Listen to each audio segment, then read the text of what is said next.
If you're someone who wants to feel Ramadan, but you don't, I want to share with you what happened to me one Ramadan. One Ramadan, I heard many lectures about hellfire. Talked about how if our hearts are not soft in Ramadan, then when will they be soft? And if you can't have your heart be soft in Ramadan, then don't you know that you're nothing more than the fuel of hell? At the time, I was terrified of Allah subhanahu wa ta'ala. Terrified. There's only so many times you can berate yourself and make yourself hate yourself. Do you think I talk about this so much? Because I've been there. So I wasn't able to cry because I was just numb. So one day, after yet another unsuccessful tarawih, where success to me meant I was weeping and I had not wept, I went home and I looked up videos of volcanoes. I wanted to see anything that could terrify me and make me start crying enough.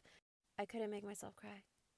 And because I couldn't make myself cry, no matter how scary the images of volcanoes erupting and the idea of hell could be, I thought I was absolutely lost in Ramadan. But I want to tell you it did work. It was starting to have hope in Allah's mercy. It was starting to realize that Allah subhanahu wa ta'ala's love is greater for the one who turns to Allah asking for forgiveness than this introduction of him as ready to punitively punish you at all times. Of course, we need to balance the fear of hell with the hope of paradise, and most importantly, seeking Allah's love and His pleasure. And I want to share with you what helped me start making my heart feel soft. It took many years to change the way that I looked at who Allah is. But one thing in Ramadan that really affected me was the verses of paradise. I want you to think of the person that you love the most in the world. They might still be alive, but they might have passed away.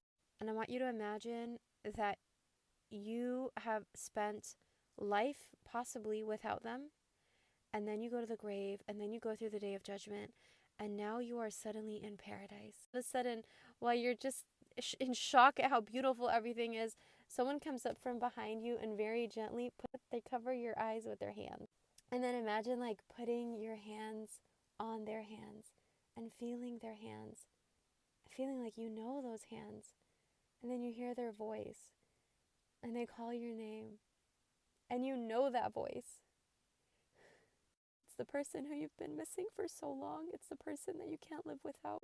Allah is so merciful that He wants you to be happy in Jannah. You're not required to cry to have a successful Ramadan. You may want to cry because it tastes sweet. It's sweet to have those sweet tears of faith. But a sweet Ramadan looks like having sincere intentions and doing the obligation, and when you can, doing the extra. And I have hope that inshallah, even if you don't taste the sweetness, inshallah, it's so sweet when you see the reward of your actions.